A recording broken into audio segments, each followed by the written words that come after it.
You stand beneath a sky that feels alive, black as burned silk, torn by the howls of wolves and the distant thunder of hooves. The wind tastes of iron and ash, and somewhere beyond the horizon, a fire glows where none should be. You feel it before you see it, the pulse of something ancient stirring, as if the heavens themselves are holding their breath. Before we ride deeper into this mystery, take a moment to join this journey across centuries. If you can hear my voice, from the steppes of Mongolia to the heart of New York, from Delhi's night markets to the icy streets of Moscow, tell us where you're watching from in the comments. It's humbling to think that across every time zone, countless minds are now looking up at the same sky that once watched Genghis Khan rise. Subscribe for more untold stories from the shadows of history, and let's step closer to the fire. The year is somewhere near 1189. A young warrior named Temujin stands on the banks of the Onon River, his breath forming ghosts in the cold air. Around him, the heads of rival chieftains lie half buried in the mud, their blood already freezing. The night is silent except for the low chant of his shaman, Kokochu, known among his people as Teb Tengri, the prophet of the eternal blue sky, a man who speaks not to men, but to spirits. Smoke coils upward from a bronze cauldron, carrying with it the scent of mare's milk, burnt juniper, and something else, something metallic. The ritual begins. No chronicler records what was said that night, but fragments endure in whispers. That Temujin offered not just thanks, but a promise. To cleanse the world of false khans. To unite the steppe under one god, one destiny, one name that the winds themselves would fear. When dawn broke, his followers claimed they saw the moon still burning red, a celestial omen. Some said it bowed before him, others said it wept. Whatever they believed, from that moment, Temujin was no longer a warlord among many. He was the chosen of Tengri, Genghis Khan. History remembers his campaigns in strokes of awe and terror, the speed of his cavalry, the strategy of encirclement, the relentless precision of his army. But behind the armor there were rites. Each victory was sealed not with feasts, but with silence and sacrifice. Prisoners were sometimes offered to the fire, their blood poured into the earth as payment for favor. Women captured from rival tribes were brought before the Khan, not as spoils, but as symbols of dominion. To possess them was to possess their lineage, their ancestors, their future sons. The chronicles of Rashid al-Din and the Chinese Yuan tell of nights where the Khan would withdraw to his tent for hours, alone with the shaman and the smoke of sacred herbs.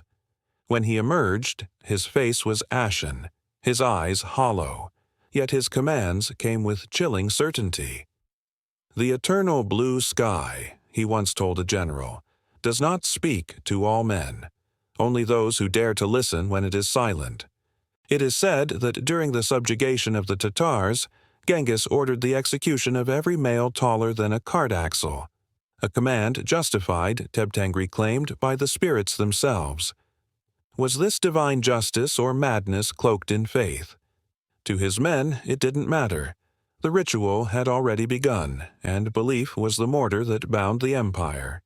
One tale, preserved in Persian folklore, speaks of a night after the conquest of the Merkits. The Khan stood before a captured noblewoman, her defiance unbroken. She spat at his feet and called him a wolf wearing a man's skin. Genghis only smiled. "The wolf is blessed," he said, "for he fears no sky." By morning, she was gone, and in her place the shamans claimed to hear howling across the plains that lasted until dawn. These stories blur the line between history and legend, but they reveal something undeniable, that for Genghis Khan, conquest was not just political, it was spiritual theater. His rituals fused violence with transcendence, creating a mythology of divine inevitability. To kill was to cleanse, to rule was to fulfill prophecy, and every act of cruelty could be justified as obedience to Tengri, the eternal god of the sky. Yet even among his own, fear began to stir.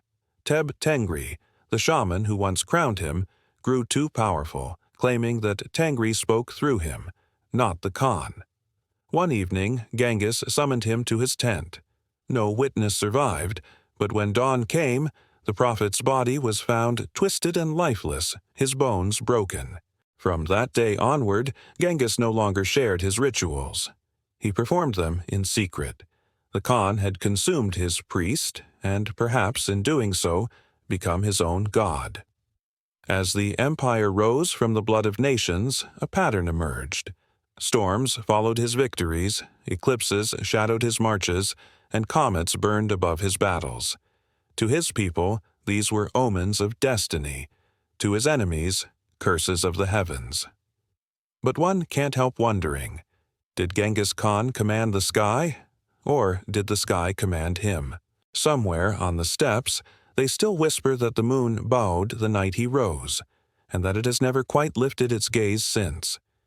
You stand alone on the steppe beneath a sky that should be silent, but it isn't. The wind hums a low dirge through the grass, and the moon bleeds red over the horizon, casting the earth in the color of old wounds.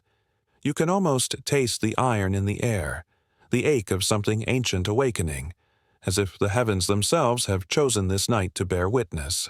Before we ride into that darkness together, pause for a breath. If you're watching this from the deserts of Arabia, the mountains of Peru, the neon glow of Tokyo, or the quiet corners of Poland, say hello in the comments. Tonight, we gather as one tribe across time zones and tongues, united by curiosity under the same eternal sky. Subscribe, and let's uncover the secret the stars once kept for a conqueror. The year is 1189, and a young warrior named Temujin stands before a fire near the Onon River. His eyes, dark, still and sharp as flint, reflect the flames that lick at the carcasses of his enemies. Around him, his followers wait in silence, their faces streaked with ash and blood. The drums have stopped. Only the whisper of wind remains. From the shadows, a figure steps forward. Kokochu, the shaman called Teb Tengri, wrapped in black felt, his hair wild as the storm. He carries a bronze bowl filled with fermented mare's milk and animal blood. He begins to chant in a voice that cracks the stillness like lightning. Words in the old tongue, calling to the Tengri, the eternal blue sky. Sparks rise and vanish into the dark as he circles Temujin 3 times, sprinkling the mixture upon the earth. Witnesses would later swear the fire changed color, deepening to violet and then to blue. It was on that night, they said, that the spirits accepted Temujin's vow, to unite the tribes of the steppe and cleanse the world of false khans. When the dawn came, the red moon was gone, and the land smelled of rain and death. From that day forward, Temujin was no longer a man. He was Genghis Khan, the oceanic ruler, ordained beneath the heavens. But what the chronicles rarely tell is what happened between those two names, the ritual of blood and oath that bound him not only to destiny, but to something older than history itself. As his armies grew, so too did the intensity of these private ceremonies. Each victory required a new offering, sometimes livestock, sometimes silver, but sometimes it was human. Captives from rival clans were marched before his tent at night, their throats slit so their blood could mix with the ashes of the campfire. His shaman claimed their spirits were messengers, carrying word of the Khan's obedience to the sky god. Others whispered they were sacrifices meant to silence his doubts. And always, after the ritual, Genghis would ride alone beneath the stars, speaking to no one. His generals feared those rides. The Khan speaks to the sky, one said, and the sky listens too closely. But was it faith or fear that drove him? In Mongol belief, the world was a living fabric woven between earth and heaven. The sky was father, the land was mother, and every human act was a negotiation between them. When Temujin broke that balance, burning villages, enslaving tribes, erasing bloodlines, He believed himself an instrument of divine order. To destroy was not sin. It was purification. Rashid al-Din, the Persian historian, wrote that before battle, Genghis Khan would raise his sword to the wind and whisper, "If I am wrong, strike me down." The sky never answered. Or perhaps it did. In silence. One chilling tale survives from the conquest of the Tatars. After victory, the Khan ordered every male taller than a cart's axle to be executed. When one of his commanders hesitated, Genghis turned to him and said, "Mercy is for those who forget their oaths. Have you forgotten yours?" The commander obeyed. Later that night, the wind howled across the plain like the voices of the slain. Even his closest allies began to fear the power of these unseen forces. Teb Tengri, the shaman who once anointed him, grew ambitious. He claimed that Tengri had chosen him, not Genghis, as the true conduit of divine will. The Khan's patience ended in one violent night. He invited the shaman into his tent for counsel. What passed between them is lost to time, but by morning Teb Tengri's body was broken, his limbs shattered as if crushed by an invisible weight.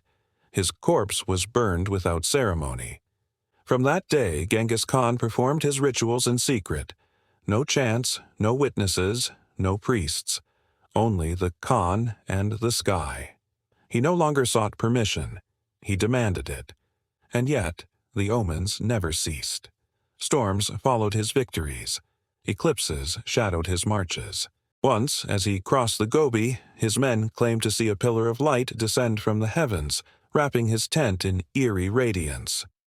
"The sky greets its sun," they whispered. Others said it was a warning. Perhaps the most haunting question is the one history cannot answer. Did Genghis Khan believe he was chosen by the divine? Or did he simply choose to believe, so that the weight of his crimes might seem holy? The line between faith and fear is thin, and he walked it like a blade slick with blood. As his empire began to stretch from the Caspian to the Pacific, the man beneath the crown grew more distant, more spectral. He would gaze into the night for hours, saying nothing. Those who watched from afar claimed the stars dimmed around him, and when he finally turned away, it was said that even the wind paused, as if waiting for his next command. The chronicles end there, but the legend does not. They say that on the night he became Khan, the sky bowed to him, and perhaps, in its silence, it never stopped. The great Khan was dead, but no one was allowed to speak it. The Mongol banners still rippled in the wind, and the army marched as if its heartbeat had not faltered. They carried the silence like a weapon. Each hoofbeat pressed the secret deeper into the earth. The man who had ruled half the known world now traveled toward eternity, wrapped not in gold or silk, but in shadows. In the summer of 1227, as Genghis Khan's final breath escaped him somewhere along the banks of the Yellow River, a vow was spoken. His attendants swore that no man would ever find his grave. His death would not belong to history. It would belong to the steppe. The caravan bearing his body moved under the shroud of night, the moon veiled by dust and omen. Every witness who crossed their path was killed. Every mark of their trail was erased. By dawn, the land was silent again. No one knows where they laid him. Some say beneath the sacred mountain of Burkan Khaldun, where his soul could ride the winds forever. Others whisper that he was buried in the plain, where grass would grow over his bones so that the steppe itself could devour him.